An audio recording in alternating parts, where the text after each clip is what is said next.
All right, welcome folks. Mil-Spec Opsman here. Now today we're going to talk a little bit about the next variant, which is the F35B, also known as the STOVL. STOVL stands for Short Takeoff Vertical Landing.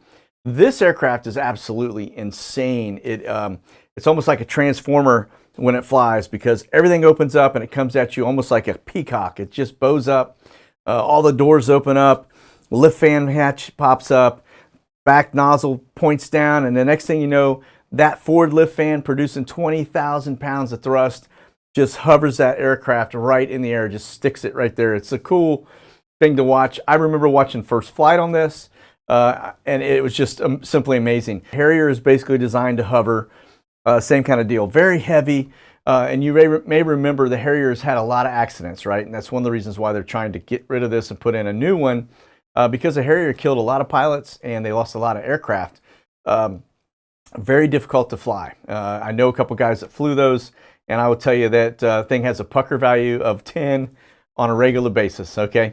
Now, the F-35 STOVL, this one here, is actually flown by the U.S. Marine Corps, Royal Air Force, Royal Navy, and the Italian Navy primarily. Those are the guys that are getting this copy right now. Now, the thing that sets this apart is because the fact that it does hover. It has a lift system. That is a lift fan that's designed and manufactured by Rolls-Royce. They have a shaft that runs through there that is also an incredible patented technology, that how it engages and everything. And then, of course, Rolls-Royce also handles this back nozzle that actually rotates down to give the thrust and keep the aircraft balanced, okay? They also have these duct system that runs out onto the wings. It keeps the wings level, and it's all basically autopilot. I mean, everything in here, when they go into that mode, keeps the pilot from doing stupid stuff. It's just an absolutely incredible, very smart aircraft, okay? Now, the other thing too, as we talk about this particular aircraft, again, this lift fan on here has 20,000 pounds of thrust just to keep this thing, hovering in the air, okay? Now, it is manufactured primarily by Lockheed Martin in Fort Worth, and it rolls down the exact same assembly line as the CTOL and the CB variant, as well as other countries' aircraft. They're all made in the same thing. Doesn't matter. They all just pop into a sequence, and out the door they go. Also, just like the other variants, this thing is put together as a modular assembly. That means it comes in hunks and chunks, okay? The partners on the program, Northrop Grumman makes that center fuselage, BAE Systems makes the aft, Lockheed Martin makes the forward. That's where the pilot sits in the cockpit, right? And then Alenia makes the wings. Now, Lockheed also makes wings, but Alenia's got their skin in the game on the wings as well, right? And so as they produce other production lines in the world, I know there's going to be one in the UK. There's probably going to be one in Italy also, if there's not already. These guys will be making their own parts there. And then, of course, we'll be shipping forward fuselages to them and center fuselages over, okay? So let's talk a little bit about the stealthiness of this aircraft, okay? Just like the CTOL and the CB that we're going to be discussing here shortly, it's all has to do with the coatings on the aircraft. The coatings, the spray that they put on here, are what keep it stealthy. It's not like the old F-117s where it was all about angles. This is just straight up, it has to do with coatings, okay? Now, also the other thing too is that keep in mind that this one, when all the doors are opened up and it's landing, right, everything pops open like a peacock, it is not stealthy at that point, all right? It becomes very, it's still low profile, but it is a lot more exposed than the other variants because when it gets into that hover mode, everything's opening up on the doors, it gives a bigger signature, okay?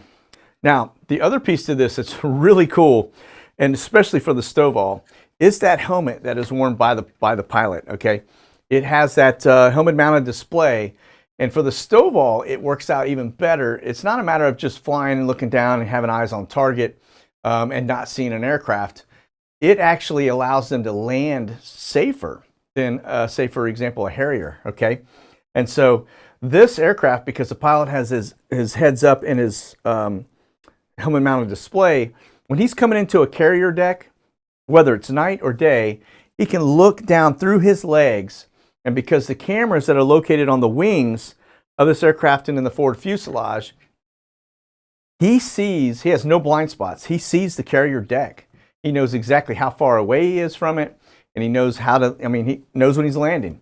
It was a little different for the Harrier, because the Harrier would come in, and those guys are basically just killing the throttle when they got so far off the deck, just in sticking it, because there's, they don't know how high up they are really, okay? Now, the other thing too with the Harrier, when they go into hover mode, they are just about at bingo fuel, because it required so much fuel to keep that thing hovering. So when you see them at air shows, they look pretty cool because they come rolling in there and they hover for a little while and they move around, but they're not as maneuverable as this one in the hover, mainly because this back rear nozzle is what they call vectoring, right? And so that nozzle can move around and it gives the pilot more maneuverability. Harrier, not so much, okay? Okay, now the primary operation for this one you're going to see on aircraft carriers. In recent weeks and months, we've seen several of these actually otter. They've had some issues, some safety issues. Most of that is due for either pilot error, or it has to do with some environment on the carrier deck that basically caused one of these things to lose power, etc. Okay, but in terms of how the aircraft produces and functions in terms of performance, it's pretty solid and unmatched, to be honest with you. So, all right, now the weapons-based system, same thing as a CTOL.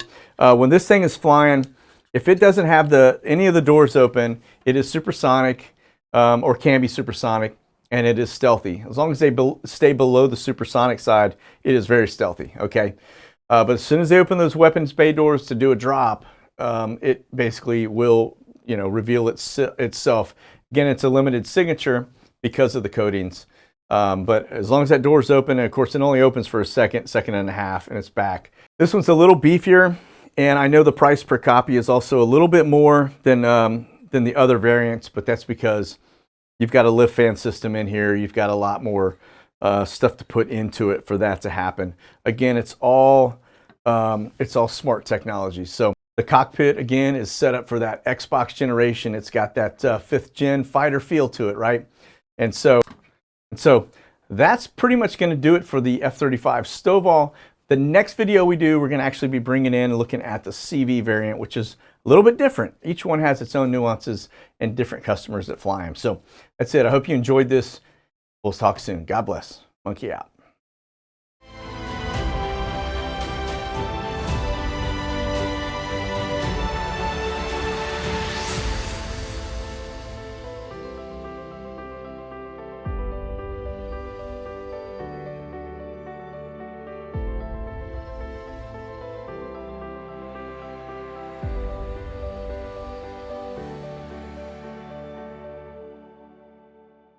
Check out the latest gear and products at monkeywerxus.com.